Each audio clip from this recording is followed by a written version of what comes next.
கர்த்தருடைய பரிசுத்தம் உண்டாவதாக. நாம் பாடி கர்த்தருடைய நாமத்தை உயர்த்தி அவருடைய நாமத்தை மகிமைப்படுத்துவோம். கர்த்தர் நம்மை நடத்துவாராக. அல்லேலூயா. தூய தேவனை துதித்திடுவோம். ஏயமாய் நம்மை நடத்தினாரே. ஓய புகழுடன் கீதம் பாடி தினம் போற்றி பாடித்திடுவோம். அல்லேலூயா. ஓய புகழுடன் கீதம் பாடி தினம் போற்றி பாடித்திடுவோம். கடந்திட்ட நாட்களில் அவர் கரங்கள் கனிவுடன் நம்மை அரவணைத்து. கடந்திட்ட நாட்களில் அவர் கரங்கள் கனிவுடன் நம்மை அரவணைத்து. நம் கால்களை கண்மாலையின் மேல் நம் கால்களை கண்மாலையின் மேல் நிறுத்திய நீதம் நம்மை வழி நடத்தும். நிறுத்திய நீதம் நம்மை வழி நடத்தும். தூய தேவனை துதித்திடுவோம். நேயமாய் நம்மை நடத்தினாரே. ஓய புகழுடன் கீதம் பாடி போற்றி பாடித்திடுவோம். அல்லேலூயா. ஓய புகழுடன் கீதம் பாடி போற்றி பாடித்திடுவோம். யோர்தானை போல் வந்த துன்பங்களை இயேசுவின் பலன் கொண்டு கடந்து வந்தோம். யோர்தானை போல் வந்த துன்பங்களை இயேசுவின் பலன் கொண்டு கடந்து வந்தோம்.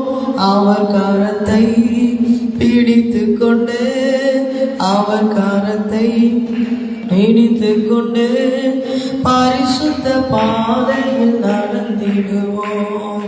பரிசுத்த பாதையில் நடந்திடுவோம்.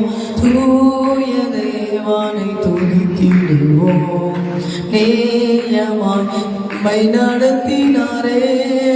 ஓய புகழுடன் கீதம் பாடி போற்றி பாடித்திடுவோம். அல்லேலூயா. ஓய புகழுடன் கீதம் பாடி தினம் போற்றி பாடித்திடுவோம். கழுகுக்கு சமமாய் நம் வயது திரும்பவும் வாழ வயதாகும். கழுகுக்கு சமமாய் நம் வயது திரும்பவும் வாழ வயதாகும். புது நன்மையார் புது பலத்தார் புது நன்மையார் புது பலத்தார் நிரம்பிய நம்மாயும் திருப்தியாகும். நிரம்பிய நம்மாயும் திருப்தியாகும். தூய தேவனை துதித்திடுவோம். நேயமா நம்மை நடத்தினாரே. ஓய புகழுடன் கீதம் பாடி போற்றி பாடித்திடுவோம். அல்லேலூயா. ஓய புகழுடன் கீதம் பாடி போற்றி பாடித்திடுவோம். தாவீது கருளினமாக்கிருவை தாசரா நமக்குவே தந்திடுவார். தாவீது கருளினமாக்கிருவை தாசரா நமக்குவே தந்திடுவார். எலிசாவை போல் இரு மடங்கு எலிசாவை போல் இரு மடங்கு வல்லமையா நம்மை அபிஷேகிப்பார். வல்லமையா நம்மை அபிஷேகிப்பார். தூய தேவனை துதித்திடுவோம். நேயமா நம்மை நடத்தினாரே. ஓய புகழுடன் கீதம் பாடி போற்றி பாடித்திடுவோம். அல்லேலூயா. ஓய புகழுடன் கீதம் பாடி போற்றி பாடித்திடுவோம். நலமுடன் நம்மை இருவார்கள். நாட்களின் அருளும் இருத்தியதே. நலமுடன் நம்மை இருவார்கள். கார்களின் அருளும் இருத்தியதே. கண்மணி போ கடைசி வரை கடைசி வரை காத்திடும் கர்த்தரை போற்றிடுவோம், காத்திடும் கர்த்தரை போற்றிடுவோம், தூய தேவனை துதித்திடுவோம். நேயமாய் நம்மை நடத்தினாரே, போய புகழுடன் நீரம் போற்றி பணிந்திடுவோம். அல்லேலூயா, ஓய புகழுடன் நீரம் போற்றி பணிந்திடுவோம். தூய தேவனை துதித்திடுவோம். நேயமாய் நம்மை நடத்தினாரே, போய புகழுடன் நீரம் போற்றி பணிந்திடுவோம். அல்லேலூயா, ஓய புகழுடன் நீரம் போற்றி பணிந்திடுவோம். யோர்தானை போல் வந்த துன்பங்களை இயேசுவின் பலன் கொண்டு கடந்து வந்தோம். யோர்தானை போல் வந்த துன்பங்களை இயேசுவின் பலன் கொண்டு கடந்து வந்தோம். அவர் காலத்தை பிடித்துக் கொண்டு, அவர் காலத்தை பிடித்துக் கொண்டு பரிசுத்த பாதையில் நடத்திடுவோம், பரிசுத்த பாதையில் நடத்திடுவோம். தூய தேவனை நேயமாய் நம்மை நடத்தினாரே, போய புகழுடன் நீரம் போற்றி பணிந்திடுவோம். அல்லேலூயா, ஓய புகழுடன் நீரம் போற்றி பணிந்திடுவோம். தூய தேவனை துதித்திடுவோம். நேயமாய் நம்மை நடத்தினாரே, போய புகழுடன் நீரம் போற்றி பணிந்திடுவோம். அல்லேலூயா, ஓய புகழுடன் நீரம் போற்றி பணிந்திடுவோம். அல்லேலூயா, ஓய புகழுடன் பணிந்திடுவோம். அல்லேலூயா, ஓய புகழுடன் நீரம் போற்றி பணிந்திடுவோம். ஆராதனை உமக்கே, ஆராதனை உமக்கே, ஆராதனை உமக்கே, ஆராதனை உமக்கே, ஆராதனை உமக்கே, ஆராதனை உமக்கே, ஆராதனை உமக்கே, ஆராதனை உமக்கே, ஆராதனை உமக்கே, ஆராதனை உமக்கே, ஆராதனை உமக்கே, ஆராதனை உமக்கே, ஆராதனை உமக்கே, ஆமென். ஆராதனை உமக்கே, காலைவேளையிலே ஆராதனை உமக்கே, இயேசுவே ஆராதனை உமக்கே, இறைவனுக்கே ஆராதனை உமக்கே, பரிசுத்தாவிக்கே ஆராதனை உமக்கே, சத்தியாவிக்கே ஆராதனை உமக்கே, தூய தேவனுக்கே ஆராதனை உமக்கே. ஹல்லேலூயா, ஓ நல்லவரே, நல்லவரே, நல்லவரே, நல்லவரே, உமக்கே ஆராதனை. எங்கள் உயிருள்ள நாளெல்லாம் உமக்கே ஆராதனை. பரிசுத்தருக்கு ஆராதனை, எங்களை பாதுகாத்தவருக்கு ஆராதனை, எங்களை நடத்துகிறவரே உமக்கு ஆராதனை, ஆராதனை, ஆராதனை. ஹல்லேலூயா, glory to God, hallelujah, hallelujah, hallelujah. பரிசுத்தரே உமக்கு நன்றி செலுத்துகிறோம், நன்றி செலுத்துகிறோம், நன்றி செலுத்துகிறோம். நன்றி அப்பா, கடந்த இரவெல்லாம் எங்களை கிருபையாய் காத்து நேரத்தில் உம்மை ஆராதிக்கும்படியான கிருபை தந்திரி, அதற்காக உமக்கு ஸ்தோத்திரம் ஆண்டவர். கேட்கிற வார்த்தைகளுக்கு ஆசீர்வாதமாக்கி தாரும். வார்த்தை கொண்டு எங்களோடு பேசும். இயேசுவின் நாமத்தில் பிதாவே, ஆமென்.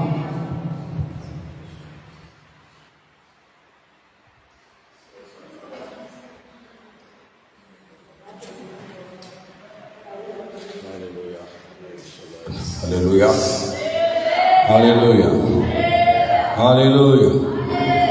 ஸ்தோத்திரம். கர்த்தருடைய நாமம் மகிமைப்படுவதாக. இந்த ஸ்தோத்திர காலவேளையிலே தேவ சமூகத்திலே வந்திருக்கிற உங்களை எல்லாரையும் வாழ்த்துகிறேன். கர்த்தர் உங்களை ஆசீர்வதித்து மேன்மைப்படுத்துவாராக. ஹல்லேலூயா, ஹல்லேலூயா. இந்த காலவேளையிலே நாம் சீத்தி மரம் என்கிறதான அந்த மரத்தை குறித்து நம்ம தியானிக்க போகிறோம். சீத்தி மரம் என்று சொல்கிறது வேதாகமத்திலே முதலாவது தேவன் தன்னுடைய ஆலயம் கட்டுமான பணிக்காக மோசேயிடத்திலே இந்த சீத்தி மரத்தினால் எனக்கு ஒரு ஆசரிப்பு கூடாரத்தை கட்ட வேண்டும் என்று சொல்லி மோசேயிடத்தில் தேவன் பேசுகிறார். அப்படி பேசி அவர் என்ன செய்கிறார், அந்த சீத்தி மரம் என்கிறதான அந்த மரத்தை அவர் போய் அதை சரி பண்ணி அந்த மரத்தை வைத்து தான் இப்போ அந்த ஆலயத்தை அப்படின்னு ஆசீர்வாத கூடாரத்தை கட்ட ஆரம்பிக்கிறார். உண்மையிலேயே அந்த சீத்தி மரம் என்று சொல்லுகிறது, அதை நம்ம கையில் எடுத்து அந்த வேலை செய்யணும்னா அது முடியாத ஒரு விஷயம். எவ்வளவோ மரங்கள் அந்த நாட்களில் இருந்திருக்கலாம். ஆனால் பாருங்க, கர்த்தர் அந்த சீத்தி மரம் மாத்திரம்தான் அவர் என்ன செய்கிறாரு, அதை சொல்கிறார், அதை வச்சு தான் நீ கட்டணும் அப்படின்ற. மோசேக்கு அப்படி ஒரு ஆர்டர் போடுறாரு, நீ அந்த மரத்தை எடுத்து என்ன செய், ஹல்லேலூயா, ஸ்தோத்திரம், அப்படி நீ ஆலயத்தை கட்டு என்று சொல்லுகிறார். ஹல்லேலூயா, ஆசீர்வாதத்தை கட்ட வேண்டும் என்று சொல்லுகிறார். அதனால மோசே என்ன பண்ணுறாரு, அந்த சீத்தி மரத்தை அவர் போய் கண்டுபிடிச்சி அந்த மரத்தை அந்த கட்டுமான பணிக்கு ஏதுவாக அந்த மரத்தை உருவாக்குறார். அப்போ அந்த சீத்தி மரம் எப்படி சொல்லுகிறது, எப்படி இருக்கிறது என்றால், இந்த கருவ மரம் இருக்குல்ல நம்ம ஏரியாவிலாம், அந்த கருவ மரத்தை பார்த்தீங்கன்னா கருவையிலே நிறைய கருவை இருக்குது, பல கருவைகள் இருக்குது. ஆனால் கருவையில் எடுத்துக்கிட்டால் இந்த கருவ மரம் வெறும் முள்ளுமுள்ளாக இருக்கும். பார்த்தீங்களா, பார்த்துருக்கீங்கள, எல்லாம் முள்ளுமுள்ளாக இருக்கும். நம்ம பக்கத்துலலாம் கருவை அதிகமாக இருக்குது. அப்போ அந்த கருவை முள்ளுமுள்ளாக இருக்கும். அப்போ இந்த சீத்தி மரத்தில் முள் இருக்கும். ஆனால் எப்படிலாம் முள் இருக்குன்னா, அந்த சீத்தி மரத்தில் உள்ள எல்லா இடத்துலையும் முள் இருக்கும். இலைகளிலையும் முள் இருக்குமா சொல்லுங்க, எதில் முள் இருக்கும், இலையிலையும் முள் இருக்குமா. அந்த சீத்தி மரத்தில் இலை இருக்கும் பார்த்தீங்களா, அந்த இலையில தான் முள் இருக்குமா. அது கையிலேயே சீக்கிரமாக தொட முடியாதான். ஹல்லேலூயா. இப்போ ஒரு பாவியான மனுஷன் இருக்கான், பயங்கரமாக பாவம் செய்கிறான், பார்த்தீங்களா, அவனை யாரும் கிட்ட போவாங்களா, ஒரு பெரிய துன்மா இருக்கான் ரவுடி கிட்ட போவாங்களா, அவங்ககிட்ட ஏதாவது பழக்க வழக்கம் வச்சுக்குவாங்களா? ஆமாம், வச்சுக்க மாட்டாங்க. ஏன்னா அவன் எப்போதும் என்ன செய்வான், எல்லாரையும் அட்டாக் பண்ணுறதுலேயே இருப்பான். அது மாதிரி இந்த முள் இந்த சீத்தி மரத்தில் இருக்கிற அந்த முள் அடிக்கடி வம்புழுக்கும். யாரெல்லாம் கை வைக்கிறானோ குத்தி கிழிச்சிடும். ஆமாம், அது இந்த முள் அப்படிப்பட்ட முள். அந்த முள் எப்படியும் ஒரு அரடி இருக்குங்கிறாங்க. ஒவ்வொரு முள்ளும் அந்த சீத்தி மரத்தில் இருக்கிற அந்த முள் ஒவ்வொன்றும் அரடி வளர்ந்துருக்குமா. அரடினா எத்தனை, 6 இன்ச்சு இப்படியே வளர்ந்துருக்கும். 6 இன்ச்சு வளர்ந்த அந்த முள்ளானது ஒவ்வொரு யாரெல்லாம் டச் பண்ணுறாங்களோ பயன்படுத்துகிறாங்களோ அதை என்ன பண்ணும், அவங்கள குத்தி கிழிக்கும். அது மாத்திரம் இல்லை, இப்போ அது கிளையில, அப்புறம் பார்த்தீங்கன்னா இலையில, எல்லா இடத்துலையும் இந்த முள் இருக்கிறதுனால அது என்ன நடக்கும் அப்படின்னு பார்த்தீங்கன்னா, அந்த முள் அப்படியே அந்த கிளை வரும் பார்த்தீங்களா, அந்த இலை வரும் பார்த்தீங்களா, அது அப்படியே என்ன பண்ணுமா, அதுலேயே உரசுமா. இதில் அந்த சீத்தி மரத்திலே உரசுமா. உரசி அந்த சீத்தி மரத்தையே உரசி என்ன செய்யணும், அதுவே குத்தி கிழிச்சிருமா. எப்படி, அதுவே குத்தி கிழிச்சிருக்கும். வா சேர்ல உட்காந்துருக்குறோம்மா, நல்லா கவனிங்க. ஆமாம், கண்ணெல்லாம் முடக்கூடாது, நல்லது, நல்லா பையனை பாருங்க. ஹல்லேலூயா, ஸ்தோத்திரம். பக்கத்தில் நீங்கள் பக்கத்தில் இப்போ சில பேருக்கு நீங்கள் முள் மாதிரி இருக்கணும். யாராவது கண்ணை மூடினாங்கன்னா அவங்கள என்ன செய்யணும், தட்டி விடணும். நீங்கள் எனக்கு என்னடா இருந்தீங்கன்னா, அப்போ உங்கள் பக்கத்துலேருந்து ஒருத்தர் நகரத்துக்கு போகிறத நீங்கள் விரும்புவீங்களா? விரும்புறீங்கன்னு அர்த்தம். உங்க பக்கத்துல யாரு தலையை மேல பண்ணாரோ டக்குனு ஒரு கண் தட்டி விடணும். ஏன்னா புரியுதுன்னு சொன்னா கை தூக்கி ஒரு அலையில சொல்லுங்க. ஆமா, இப்ப அதிகமா வேலை யாருக்குன்னா நம்ம வேலூரை பார்க்கலாம், அவங்க நாம செய்யணும். அவங்க பையன் என்ன பண்ணுவான், தலையை அப்படி கீழே போடுவான். கொஞ்சம் எளிமை இல்லைங்கப்பா, எளிமைக்க சொல்லு சார் கொஞ்ச நேரம் அலையலோயா. ஏன்னா சில பேருக்கு பாவம் அப்படிதான் வரும், போய் விட மாட்டான். சோதரன் வசனம் கேட்கறதுக்கே விட மாட்டான். சோதரன் அப்படியே இது மிகுந்த பிரயாசத்தோடு சில வசனங்களை எல்லாம் சொல்லும்போது ஜனங்கள் கேட்டாங்கன்னா அது ஒரு இன்ட்ரெஸ்டிங்காக இருக்கும். சோதரன் ஆமாம் அலையலோயா. நிறைய பேர் கேட்க மாட்டாங்க. சோதரன் உண்மையிலேயே கேட்க மாட்டாங்க. சில வசனங்கள் சில பேர் நான் இதெல்லாம் செஞ்சால் சொன்னால் நம்ம பார்க்கணுமா வைக்கணுமா அப்படின்லாம் சொல்லி என்ன பண்ணுவாங்க. அது வந்தால் கூட அதை விரும்ப மாட்டாங்க. அது சில பேர் அந்த பகை உணர்வோடு இருப்பாங்க, அதனால் அதை விரும்ப மாட்டாங்க. சிலர் நமக்கு அது தேவையில்லை, தெரியாததுனால விட்டுருவாங்க. தெரியாதவர் யாரோ தெரியல, ஒரு ப்ரோக்ராம் பண்ணிக்காரு, அதனால் நான் பார்க்குறேன் தள்ளிட்டு போயிடுவாங்க. இது மாதிரி தான். ஆனால் விஷயம் தெரிஞ்சால் நாமளாக என்ன செய்யணும், நல்ல வசனங்களை கேட்கணும், அவனுடைய வார்த்தையை கேட்கணும், மதிக்கணும். சார் இப்போ அந்த முள் ஒன்றுக்குள்ளு தாங்களே குத்தி கொண்டு அப்படியே ஒருத்தருக்கு ஒருத்தர் கிழிச்சுக்குவாங்களாம். இல்லையா லூயா? இப்போ கூட நம்ம கூட சொல்லுவோம் பார்த்தீங்களா, தவளை வாயாலே கெட்டுதுங்கிற மாதிரி சில பேர் தாங்களே என்ன செய்வாங்க, கெடுத்துக்குவாங்க. சோத்துல நல்ல பழக்கம் இருக்கும், கெடுத்துக்குவாங்க. நல்ல பர்சனாலிட்டி இருக்கும், அதுக்கு ரெஸ்பான்ஸ் எல்லாம் போயிடும். சோத்துல பாருங்க, சில பேர் நல்ல பர்சனாலிட்டியாக இருப்பாங்க, ஒருத்தர் வைக்க மாட்டாங்க. ஆனால் அவங்க எப்படி நடந்துக்கிற விதம் இருக்கு. அப்போ ஒருத்தர் பர்சனாலிட்டியாக இருக்கிறவங்களாம் யாரும் வெறுக்கிறாங்க அப்படின்னு சொன்னால் அது பர்சனாலிட்டி யாரும் விரும்பலன்னு அர்த்தம். ஆனால் எல்லாருமே என்ன செய்யறாங்க, வெறுக்க ஆரம்பிக்கிறாங்க. அல்லேலூயா. நல்ல அறிவு உள்ளவங்களா இருப்பாங்க. அறிவு உள்ளவங்கள நிறைய பேர் என்ன செய்வாங்க, வெறுப்பாங்க. அவங்க அறிவை யூஸ் பண்ணிக்க மாட்டாங்க.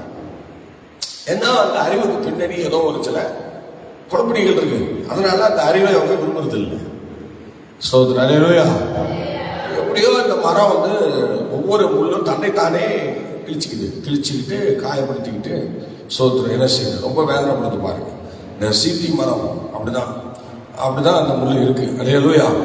அது ஒரு 15 அடி வளரும். சொல்லுங்க, எத்தனை அடி? அந்த மரம் எத்தனை அடி வளரும்? 15 அடி. சோதரன் காட்டுக்கருவையெல்லாம் பார்த்துருக்கீங்களா? ஆமாம், 15 அடிக்கு மேலே வளரும். நம்ம பகுதியில் இருக்கிற காட்டுக்கருவையெல்லாம் 15 அடிக்கு மேலே வளரும். அது மாதிரி அந்த மாதிரி கருவை மாதிரி இது என்ன பண்ணுமா, 15 அடி வளருமா சீத்தி மரம். இதை தான் ஆண்டவர் உடைக்க சொல்றார். உடைச்சி இதை எடுத்துட்டு என்ன பண்ணு, நீ எனக்கு செய் அப்படின்ற ஆசீர்வாத கூடாரத்தை கட்டு என்று சொல்லுகிறார். அல்லேலூயா. ஆசீர்வாத கூடாரத்தை கட்டுவதற்கு இவ்வளோ பெரிய ஒரு முள், சொல்லுங்க, இவ்வளோ பெரிய ஒரு முள்ளை எடுக்க சொல்றார். முள்ளுள்ள மரத்தை எடுக்க சொல்றார். சரி, இந்த சீத்தி மரம், சீத்திம் என்றால் என்ன அப்படின்னு கேட்டா, சோதரர் பாருங்கள், அதில் சொல்லியிருக்குது என்னன்னா, எபிரேய பாஷையில் சீத்தி மரம் என்றால் முள் மரம் என்று சொல்லப்பட்டிருக்கிறது. சொல்லுங்க பார்க்கலாம், என்ன மரம்? சொல்லுங்க. ஆமா, முள் மரம். சொல்லுங்க, அந்த மரத்துக்கு பேர் என்ன? ஆமா, முள் மரம். எபிரேய பாஷையில முள் மரம்னு வருது. சீத்தி மரத்துக்கு பேர் முள் மரம் அப்படின்னு வரும். அல்லேலூயா. அந்த முள் மரத்தை தான் சீத்தி மரம் என்று சொல்லுகிறார்கள். ஸ்தோத்திரம். அல்லேலூயா. அப்ப இந்த மரம் முள்முள்ளா இருக்கிறதுனால ஒரு முள் மரமாக இருக்கும். ஸ்தோத்திரம் இருக்கிறது. அப்ப எல்லாவற்றிலும் முள் இருக்கும். அந்த முள்ளு பயங்கரமான முள்ளு, விஷ முள்ளு. அது அந்த முள்ளு பார்த்தீங்கன்னா ரொம்ப கூரா இருக்கும். சில முள்ள பார்த்தீங்கன்னா கூர் உடைஞ்சிடும். ஆனா இந்த சீத்தி மரத்தில் இருக்கிற அந்த முள்ளு கூர் உடையவே அவ்வளோ ஸ்ட்ராங்கா இருக்குமா? சொல்லுங்க, அவ்வளோ ஸ்ட்ராங்கா இருக்குமா? கூர் உடையவே உடையாது. அல்லேலூயா. அல்லேலூயா. ஆமா, கூர் உடையாத நிலையில அந்த அந்த மரத்தினுடைய அந்த முள்ளு அவ்வளோ ஸ்ட்ராங்கா இருக்கும். பார்த்தீங்களா? அல்லேலூயா. சிலர் அந்த உலக பாவ பழக்க வழக்கங்கள்ல அடுத்தவங்களுக்கு பிரச்சனையா இருக்கும் தெரிஞ்சு கூட என்ன செய்வாங்க, ரொம்ப ஸ்ட்ராங்கா இருப்பாங்க. அதில் ஸ்ட்ராங்காக இருப்பாங்க. சில பேர் பேச்சிலேயே சில பேரை நினச்சிடுவாங்க, கொண்டு எடுத்துருவாங்க. அப்படியே பேசி ராங்காக பேசுவாங்க, சைடாக பேசுவாங்க, பேசி அவங்க மன உளைச்சலுக்கு ஆளாக்கிடுவாங்க நிறைய பேர். ஸ்தோத்திரம். அது ரொம்ப ஸ்ட்ராங்காக இருப்பாங்க. ஆமாம், ரொம்ப பேர் ரொம்ப ஸ்ட்ராங்காக இருப்பாங்க. சீக்கிரமாக அவங்களெல்லாம் என்ன செய்ய முடியாது, மாற்றவே முடியாது. காலகாலமாக அவங்க அப்படியே தான் வளருவாங்க. ஸ்தோத்திரம். கேட்டால் மெண்டல் தான் சொல்லலாம் அவங்கள. சொல்லுங்க, என்ன அவங்க பேர்? மெண்டல். அந்த பேச்சு மாற்றவும் மாட்டாங்க. சோதனை அடுத்தவங்களை வேகப்படுத்துற மாதிரி பேசுறோமே, அடுத்தவங்களை மன உளைச்சல் ஆக்குற அளவுக்கு பேசுறோமே என்று அந்த கூர்மையா இருப்பாங்க பார்த்தீங்களா, அந்த கூரை உடைக்கவே மாட்டாங்க. சோதனை சரி, நம்ம ஆண்டவர்களை வந்துட்டோம் அப்படிலாம் பேசக்கூடாது, ஆண்டவர்களை வந்துட்டோம் இப்படிலாம் செய்யக்கூடாது அப்படிங்கிற அந்த எண்ணமே, அந்த அறிவே இருக்காது பாருங்க. அந்த அறிவே இருக்காது. உலகத்துல எப்படி பேசணுமோ அப்படியே தான் இன்னைக்கு ஆவிக்குரிய நிலையிலையும் என்ன செய்யறாங்க. ஊழியக்காரர்களாக இருக்கட்டும், விசுவாசிகளாக இருக்கட்டும், எல்லாம் அப்படிதான் பேசலாம். சோதனை சரி, மாணவர்கள் வந்துட்டு அவ்வளோ தாழ்மையா பொறுமையா சைவத்தன்மையா போறோமா அப்படி கேட்டால் அதான் இல்லை. ஏன்னா சீத்தி மரத்தினுடைய அந்த முள் அவ்வளோ கூர்மையாகவும் அவ்வளோ நீளமாகவும் அப்படி இருக்கிறதுனால இன்னைக்கு நிறைய பிள்ளைகளுடைய குணாதிசயங்கள் அப்படிதான் இருக்கு. சோதனை ஒன்று சபைக்கு வந்தாலும் குணங்கள் மாறுவதே கிடையாது. சோதனை ஆமாம். நெஞ்சு கூட சாயங்கால ஆராதனையில் குயிலா அவர்கள் பேசி கொண்டிருந்தார்கள் அப்படி ஒரு நல்ல குணாதிசயங்களை குறித்து. பார்த்தீங்களா, அது உண்மைதானே? ஆமாம், உண்மைதானே. என்ன மாறிச்சு நமக்குள்ள வந்து? சொல்லுங்க, என்ன மாறிச்சு? சொல்லுங்க, என்ன மாறிச்சு? கடவுளுக்குள்ள வந்து நீங்க என்ன மாத்திக்கிட்டேன்னு சொல்லுங்க. உங்க வாழ்க்கையில என்ன மாறி இருக்கு? ஸ்தோத்திரம். மாறுற மாதிரி ஒரு சூழ்நிலை இருந்துச்சு சில காலங்களுக்கு முன்னே. ஆனா அது போக போக இந்த பழமொழி சொல்லுவாங்கல்ல, வர வர மாமியா கழுத போல ஆனாலாங்கிற மாதிரி அப்படியே கொஞ்சம் கொஞ்சமா தேய்ச்சி இப்ப என்னாச்சு, பழைய மாதிரி பழைய கூடி கதவு தடிங்கிற மாதிரி ஆகிப்போச்சு. அந்த சவுண்டு, அந்த மேம்போக்கா பேசுறது, சைடா பேசுறது, போட்டு விடுறது, இப்படி நிறைய பிள்ளைகள் வந்து மனம் திரும்பிட்டாங்க. ஆரம்பத்துல ஒரு மனம் திரும்பினாங்க, திரும்பி நல்லா ஆண்டவர்கிட்ட அப்படியே உன்னிப்பா பரிசுத்தமா அப்படியே பயங்கரமா இருக்கிற மாதிரி நடிச்சாங்க. அந்த நடிப்பு கொஞ்ச காலத்துல போயிடுச்சு. இப்ப என்னன்னா மறுபடியும் பழைய கொடி கதவு தடிங்கிற மாதிரி மறுபடியும் ஜனங்கள் இப்ப என்ன செய்ய ஆரம்பிச்சிட்டாங்கன்னா, பழைய மாதிரியே பேச ஆரம்பிச்சிட்டாங்க, பழைய மாதிரியே திட்ட ஆரம்பிச்சிட்டாங்க, பழைய மாதிரியே கெட்ட வார்த்தையெல்லாம் பேச ஆரம்பிச்சிட்டாங்க. அதெல்லாம் அந்த கொஞ்ச காலம் தான். இப்ப அநேக கர்த்தருடைய பிள்ளைகளுடைய வாழ்க்கையில அந்த முள்ளு மாறவே இல்லை. நல்லா கவனிக்கணும். இப்ப நல்லா கவனிங்க. அந்த முள்ள அவன் எடுத்த பிறகுதான் ஆசிரியர் பயன்படுத்துறாங்க. அல்லேலூயா. ஆமா, அந்த முள்ள ஒவ்வொரு முள்ளையும் வெட்டி வெட்டி வெட்டி வெட்டி எடுத்து, கவனிங்க, ஒவ்வொரு முள்ளையும் வெட்டி எடுத்து அதுக்கு அப்புறம் தான் என்ன பண்றாரு, ஆசீர்வாதத்துல அந்த சீத்தி மரத்தை பயன்படுத்துறாரு. இன்னைக்கு இப்படிப்பட்ட முட்களை வைத்துக்கொண்டு இன்னைக்கு யாருக்கும் பயன்படாம, தேவனுக்கும் பயன்படாம, ஆலயத்துக்கும் பயன்படாம, ஊழியத்துக்கும் பயன்படாம, எந்த மனுகுலத்திற்கும் பயன்படாம இன்னைக்கு ஒரு தண்ட சொல்லுவாங்க, எல்லாம் பழம்பு சொல்லுவாங்க, தண்ட தீவெட்டின்னு சொல்லுவாங்க. இன்னைக்கு அநேக சபையில தண்டமான தீவெட்டிகள் தான் எரிஞ்சிட்டு இருக்க தவிர ஒரு தீவெட்டியை வச்சு யாருக்கும் ஒரு வெளிச்சத்தை காட்ட முடியல. ஏன்னா அவங்க குணங்கள் மாறல, அவங்களுடைய சூழ்நிலை மாறல. இந்த சித்தி மரத்துல இருக்கிற அந்த முள்ளு இன்னைய வரைக்கும் அவங்களை குத்தி தச்சுக்கிட்டே இருக்கு. முள்ள உடைக்கணும், முள்ள எடுக்கணும். அப்படி முள்ளெல்லாம் எடுத்தாதான் என்ன செய்ய முடியும்? என்ன செய்ய முடியும்? பயன்படுத்த முடியும். சித்தி மரத்தை, முள்ளுள்ள மரத்தை மோசையை பயன்படுத்தினார். ஆனா இன்னைக்கு முற்களோடு வந்த மனிதர்களை, பாவத்தோடு வந்த மனிதர்களை தேவனால் பயன்படுத்த முடியவில்லை. ஏனென்றால் அந்த மரத்தில் இருக்கிற முல்லை மோசே வெட்டி வெட்டி எடுத்து விட்டார். ஆனால் நம்மகிட்ட இருக்கிற குணத்தை ஆவியானவர் வந்தும் இயேசுவானவர் மரித்தும் கடைசி சொட்டு ரத்தம் வரை சிந்தியும் அவர் ஏராளமான கொடுமைகளை சகித்தும் இன்னும் வாங்கிட்ட இருக்கிற சில முள்ளுகளை எடுக்கவே முடியல. பாருங்க, எடுக்கவே முடியல. உன் கெட்ட குணத்தை மாற்றவே முடியல. ஏன் இந்த குணத்தை வச்சு என்ன பண்ண போறோம்? ஆண்டவர் உன்னை ஆசீர்வாதம் கட்டதான வெளியே கொண்டு வந்தாரு, உன்னை கர்த்தருடைய ஆலயத்தை கட்டதான உள்ள கொண்டு வந்தாரு. ஆனா இன்னைக்கு நீ உன்னால ஒண்ணும் நடக்கலையே.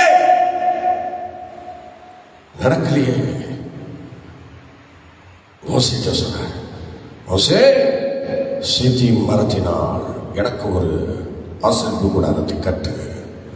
இன்னைக்கு ஆண்டவர் ஒரு நாள்ல ஸ்தோத்திரம் ஆவியானவர்கிட்ட சொன்னார், இவனை கொண்டு நீ என் சபையை கட்டுன்னு சொல்லி ஆவியானவர்கிட்ட திருவலம் பற்றினார்.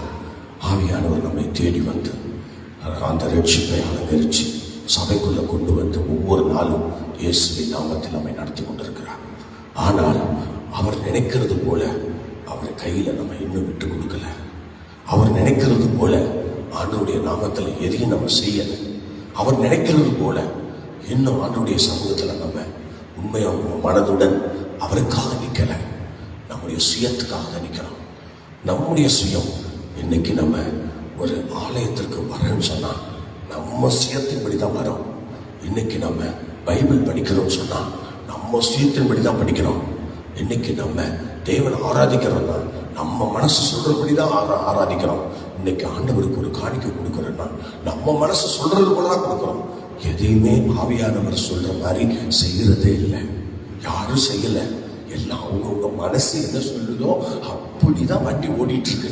எல்லாருடைய வாழ்க்கையிலையும் அதைத்தான் கர்த்தர் செஞ்சிட்டு இருக்காரு, பார்த்துட்டு இருக்காரு. மனுஷங்கிட்ட இருந்து மனுஷன் செய்யற ஒவ்வொரு விஷயமும் தன்னுடைய மனசு என்ன சொல்லுதோ அதைத்தான் செய்யறான். சில பேர் செஞ்சுட்டு உடனே ஆவியானவர் சொன்னாரு பச்சையா ஒரு பொய்யை சொல்லிடுவாங்க.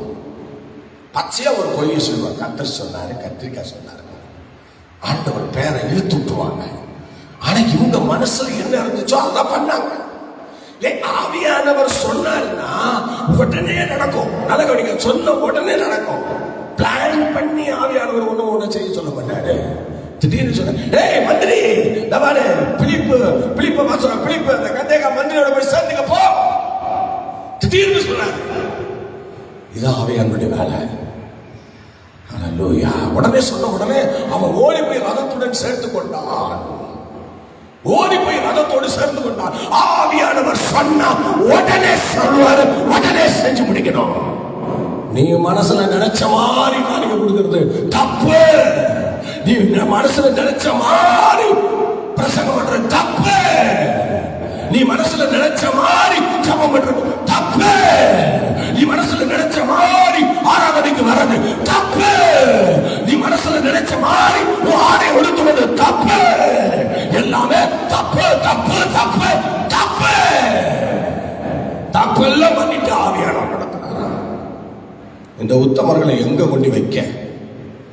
இந்த உத்தமர்களை எங்க கொண்டு வைக்க?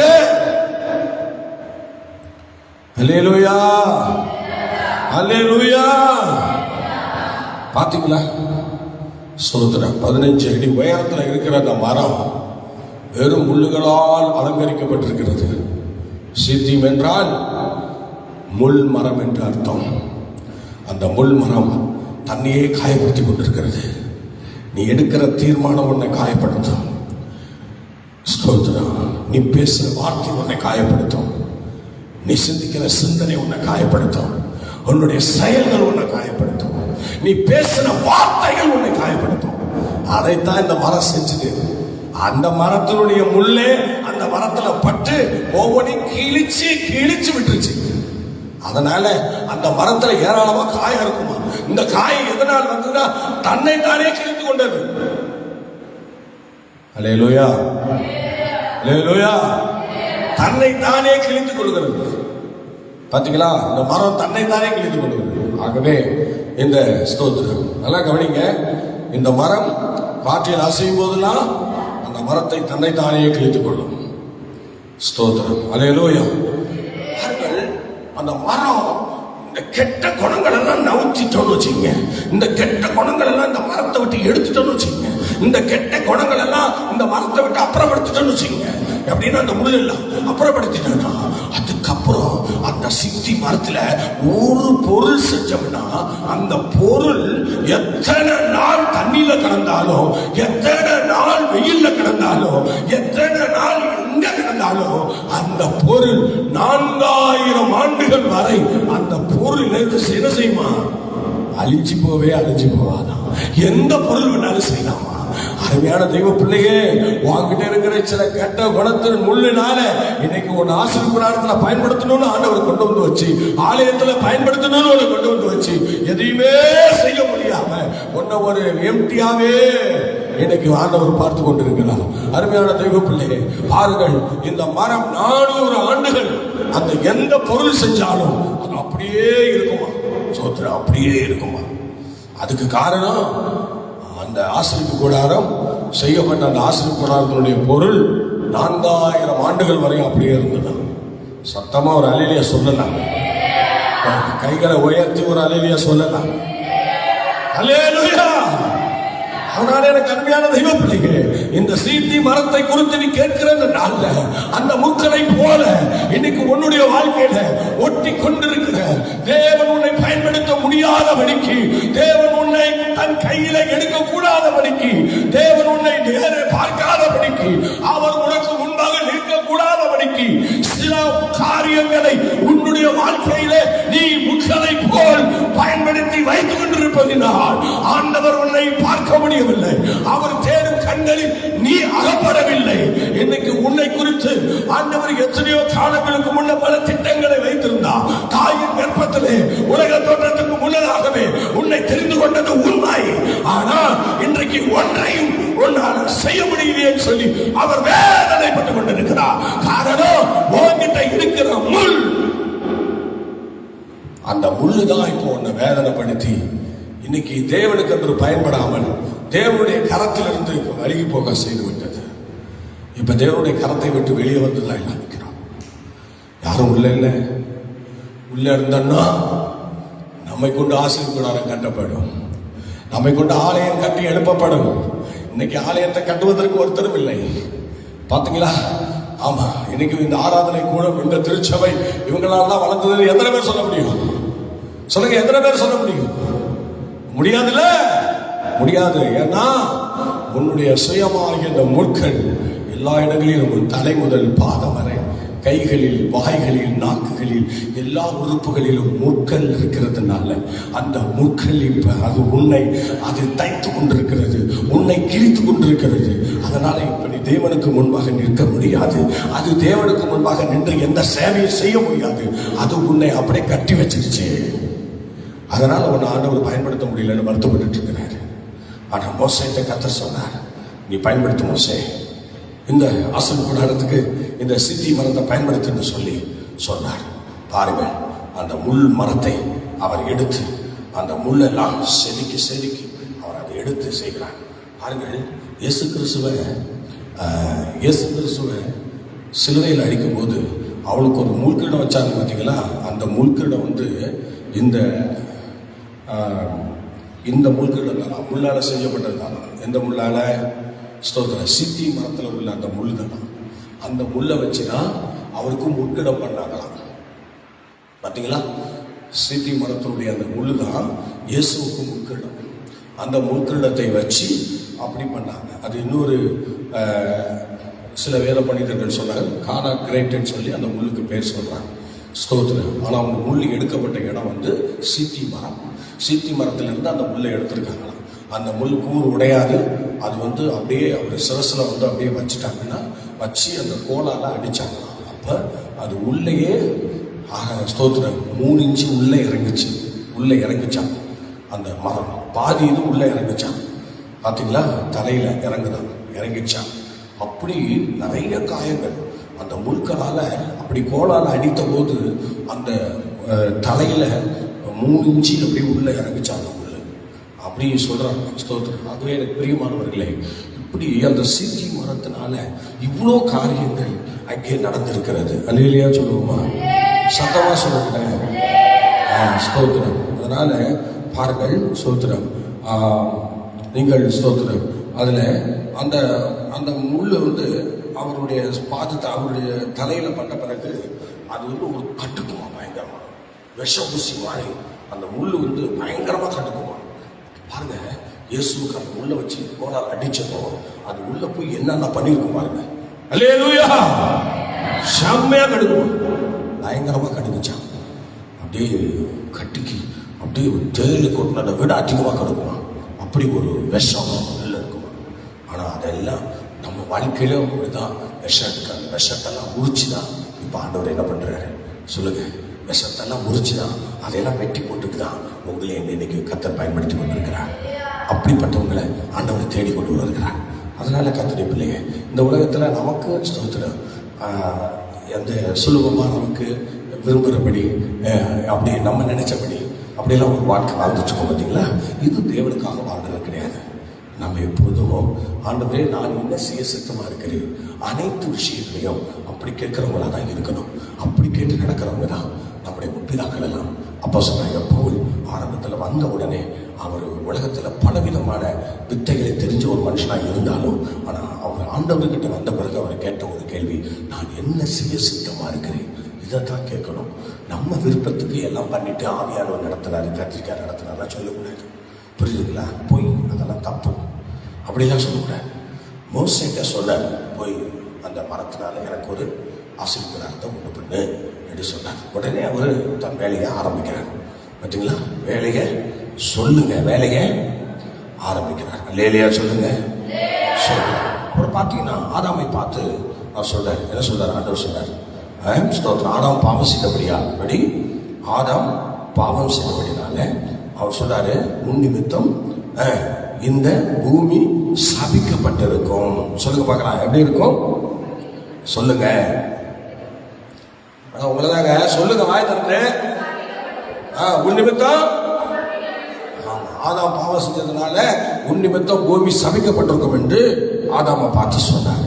இது ஆண்டவர் சொல்லும்போது, இது உனக்கு முள்ளும் குறுக்கும் விளைவிக்கும். சொல்லுவார்கள், இது உனக்கு முள்ளும் குறுக்கும் விளைவிக்கும். அல்லேலூயா என்று சொல்றார்.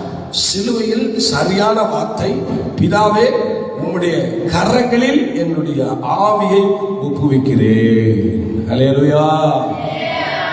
இதுக்கு சரியான அர்த்தம். எதுக்கு? ஸ்தோத்திரம். முள்ளும் குறுக்கும் விளைக்கும் சொல்றாரு, விளைவிக்கும் சொல்றாருல.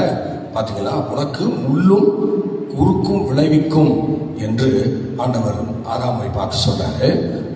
இப்ப முள் என்பது சாபத்தை அடையாளப்படுத்துகிறது. முள் என்று சொல்லுங்க. முள் எதை அடையாளப்படுத்துகிறது? சாபத்தை. நம்ம மேல இருக்கிற இந்த பாவம், மேல இருக்கிற இந்த சாபம், அதுதான் அடையாளப்படுத்துகிறது. அதனால இவ்வளவு சொல்லிட்டு இருந்தேன். பாத்தீங்களா? அதுதான் அதை அடையாளப்படுத்துறது. அந்த முள் அதை தான் நமக்கு அடையாளப்படுத்துறது. அதனால இப்ப ஆண்டவர் என்ன பண்ணாங்கன்னா, சிலுவையில் கடைசியான வார்த்தை, பிதாவே உம்முடைய கரங்களில் என்னுடைய ஆவியை ஒப்புவிக்கிறேன் என்று சொல்லி தன் தலையை சாய்த்து ஜீவனை விட்டார். அல்லேலூயா, அல்லேலூயா, அல்லேலூயா.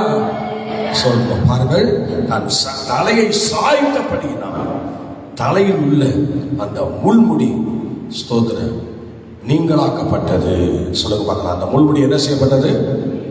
அந்த தலை சாய்த்த பிறகு அந்த முள்முடி நீங்களாக்கப்பட்டதாக சொல்லப்படுகிறது. அதனால என்னது? பாவம், சாபம் நீங்களாக்கப்பட்டது. ஸ்தோத்திரம். ஆண்டவர் மனுகுலத்தின் பாவத்திற்காக தன்னுடைய ஜீவனை சிலுவையிலே அவர் கடைசியாக பிதாவின் சமூகத்தில் அந்த ஆவியை ஒப்பு கொடுத்து தன் ஜீவனை விடவே அவர் தலையை சாய்த்தார். அவர் தலையை சாய்த்த போது சாபம் எடுக்கப்பட்டது. ஒரு அல்லேலூயா சொல்லுங்க. அந்த முள்கிடம் எடுக்கப்பட்டது. தலையை சாய்த்த போது முள்கிடத்தை எடுத்தார்களா? பார்த்தீங்களா? முள்கிடத்தை எடுத்துட்டாங்களா? ஸ்தோத்திரம்.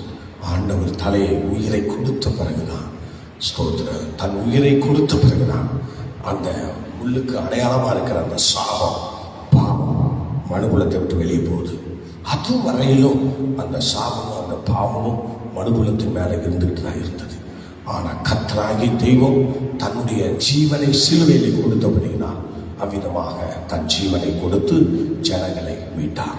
அவர் தலையை சாய்க்கவே அவர் ஆவியை விட்டார். ஆவியை விட்ட பொழுது தேவன் அந்த இடத்திலே அதிசயமாய், ஸ்தோத்திரம், அற்புதமாய் அந்த காரியங்களை செய்தார். கர்த்தருடைய பிள்ளையை இந்த கால வேளையிலே நல்லா சிந்திச்சு பாருங்க. ஸ்தோத்திரம். இன்னைக்கு அந்த முள் உங்களுக்கு இல்லைன்னா சொல்ல முடியாதுங்க. எல்லா மக்கள்கிட்டையும் அந்த முள் இருக்கு. ஆனால் அந்த முள் இன்னைக்கு எதெல்லாம் நீ சுயமாக ரெடி பண்ணுறியோ, மனசுக்குள்ள நீ செஞ்சதெல்லாம் மனசுக்குள்ள நீயா நிறைவேற்ற நினைக்கிறியோ, அதெல்லாம் சுயம்தான், அதெல்லாம் முள் தான். புரிஞ்சுங்க. சோதரன். ஆண்டவர் தன் ஜீவனை விட்டு தலையை சாய்த்தார். அவ்வளவுதான். தலையை சாய்த்தார், ஜீவனை விட்டால் தலையை சாய்த்தார், அவ்வளோதான், வேலை முடிச்சு. ஆனால் இன்னைக்கு நாம அந்த முற்கள் நம்முடைய பாவத்தையும் கீழ்ப்படியாமையும் தேவனுடைய சித்தத்தை செய்யாததையும் அது என்ன செய்யணும், அடையாளப்படுத்துது. அதனால தேவ பிள்ளைகள், நீங்க இப்ப எந்த நிலைமையில இருக்கீங்கன்னு உங்களை இன்னைக்கு வேதம் தெளிவாக சொல்லிச்சு. கர்த்தர் உங்களை ஆசீர்வதிப்பார். இந்த நல்ல தீர்மானம் எடுங்கள், ஆண்டவருக்காக நில்லுங்கள்.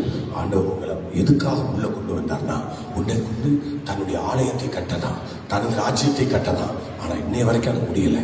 உன்னை கொண்டு எதுவுமே செய்ய முடியலன்னு சொல்லி வருத்தப்பட்டு இருக்கிறார். அதனால உங்களுக்குள்ள ஜீவன் இருந்தா, உங்களுக்குள்ள ஆவியானவர் இருந்தா, இப்ப ஆண்டவர்கிட்ட போதுங்க. ஆமாண்டவரே, இத்தனை நாள் உங்களுக்கு நான் எதையுமே செய்யலை, இனிமையாவது என்னை வெறுத்து நான் உங்க காரியத்தை நிறைவேற்றுகிறேன்னு சொல்லி ஒரு வேலை நீங்க ஒப்பு கொடுத்தீங்கன்னா உங்களுக்கு கர்த்தர் சந்தோஷப்படுவார். ஜெபிக்கலாமா? எல்லாரும் அப்படியே கை உயர்த்துங்க பார்க்கலாம். அப்படியே கை உயர்த்துங்க. ஸ்தோத்திரம், ஸ்தோத்திரம், ஸ்தோத்திரம். பரிசுத்தமுள்ள பிதாவே, இந்த காலவேளைக்காக ஜெபிக்கிறோம். இவற்றும் எங்களோடு கூட இருந்து இந்த வசனங்களை கேட்டதற்காக நன்றி. இந்த வசனத்தின்படி ஆண்டவரே, நாங்கள் இந்த சீத்தி மரத்தில் இருக்கிற சில தன்மைகளை, மறைவான சில ஆசீர்வாதங்களை, ரகசியங்களை நாங்கள் அறிந்து கொள்ளும்படி இந்த காலவேளையிலே நீர் எங்களுக்கு பாராட்டின கிருபைக்காக ஸ்தோத்திரம். தொடர்ந்து எங்கள் பிள்ளைகளை நீங்கள் ஆசீர்வதிங்க. இந்த சீத்தி மரத்தில் இருக்கிற உள்ள போல எங்கள்கிட்ட இருக்கிற கீழ்ப்படியாமைகள், பாவங்கள், சாபங்கள் இவையெல்லாம் முறித்து போட்டு விட்டு நாங்கள் அப்போஸ்தலனாகிய பவுல் சொன்னது போல, ஆண்டவரே நான் என்ன செய்ய சித்தமாக இருக்கிறேன் என்கிற அந்த எண்ணத்தோடு இயேசு கிறிஸ்து எப்படி அவர் தலையை சாய்க்கவே செய்ய விட்டார் என்றும், அப்பொழுது அவருடைய மூக்கெடுப்பு எடுக்கப்பட்டது என்றும் சொன்னது போல, நாங்கள் உலகத்துக்கு மறிச்சு ஆண்டவருக்காக பிழைச்சிருக்க இந்த கால வேளையிலே அப்படி ஒரு அபிஷேகத்தை, அப்படி ஒரு கிருபையை எங்களுக்கு தந்த ஆசீர்வாதம் இயேசு நாமத்தில் பிதாவே, ஆமென்.